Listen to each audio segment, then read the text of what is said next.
Prime minister Shri Narendra Modi દ્વારા PM Suryaghar યોજના બહાર પાડવામાં આવી છે અને આ યોજનાનો લાભ તમે પણ લઈ શકો છો અને 300 યુનિટ સુધી ફ્રીમાં વીજળીનો ઉપયોગ કરી શકો છો।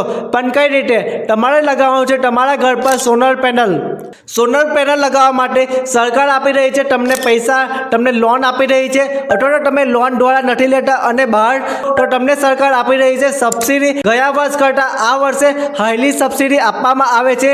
કેટલી સબસિડી મળે છે આ વિડીયોમાં આપણે જોઈશું અને આ ફોર્મ કઈ વેબસાઇટ પર ભરવાનું છે, કેટલા ડોક્યુમેન્ટ જોઈએ તે પણ ચેનલ પર નવા છો તો ચેનલને સબસ્ક્રાઇબ કરજો, તમારા મિત્રોને શેર કરજો જેથી કરીને આવા ઇન્ફોર્મેશન વિડીયો આપણી ચેનલ પર આવે છે તો તમારા મિત્રોને પણ આનો બધી યોજનાનો લાભ લઈ શકે। ફોર્મ ભરવા માટે ડિસ્ક્રિપ્શનમાં લિંક મળી જશે, ત્યાંથી તમે ફોર્મ ભરી શકો છો।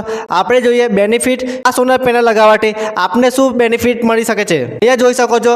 તમે 0 થી 150 યુનિટ સુધી 1 થી 2 કિલોવોટનું તમે સોલર પેનલ લગાવો છો તો તમને 30,000 થી 60,000 સુધીમાં સબસિડી મળવા પાત્ર છે।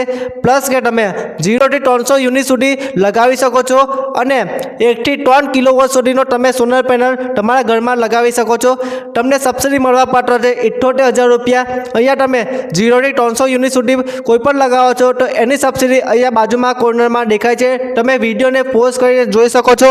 આગળ વધીએ કે તમે આ લગાવવા માટે તમને શું જરૂર પડશે અને કેટલા ડોક્યુમેન્ટની જરૂર પડે છે। અહીંયા આપણે જોઈએ તો પહેલાં આપણે ઇન્ડિયન સિટીઝન હોવા જરૂરી છે, પ્લસ કે તમારું પોતાનું ઘર હોવું જરૂરી છે અને તમારા નામનું ઇલેક્ટ્રિક બિલ હોવું જરૂરી છે। આ પ્રોસેસ સંપૂર્ણ ઓનલાઈન કરવામાં આવે છે, કોઈ પણ ઓફલાઈન કરવામાં નથી આવતી। તો પહેલાં તમારે ઓનલાઈન રજિસ્ટ્રેશન કરવાનું રહેશે, ત્યારબાદ તમે આ યોજનામાં લાભ લઈ શકો છો।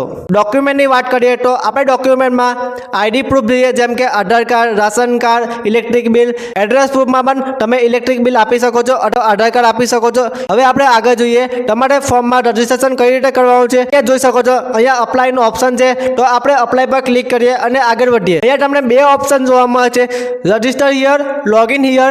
તમારે પહેલા રજિસ્ટ્રેશન કરવાનું છે। અહીંયા આપણે ગુજરાત સિલેક્ટ કરવાનું છે, બાજુમાં આપણે ડિસ્ટ્રિક્ટ સિલેક્ટ કરવાની છે, જે પણ તમારી ડિસ્ટ્રિક્ટ છે એ સિલેક્ટ કરીને અહીંયા તમારું ડિસ્ટ્રિક્ટમાં જે પણ ડિવિઝન લાગે જેમ કે દક્ષિણ ગુજરાત, મધ્ય ગુજરાત એ સિલેક્ટ કરીને આગળ વધવાનું છે। ત્યારબાદ અહીંયા બાજુમાં તમારો ઇલેક્ટ્રિક બિલ નાખવાનો છે, કન્ઝ્યુમર નંબર છે, ત્યાં તમારો ઇલેક્ટ્રિક નંબર આવશે અને સ્ટેપ વાઇઝ તમે આગળ વધશો એ ફોલો કરીને તમારે આગળ વધવાનું છે। ત્યારબાદ તમે લોગિન પર ક્લિક કરીને ફોર્મ ફિલઅપ કરી શકો છો।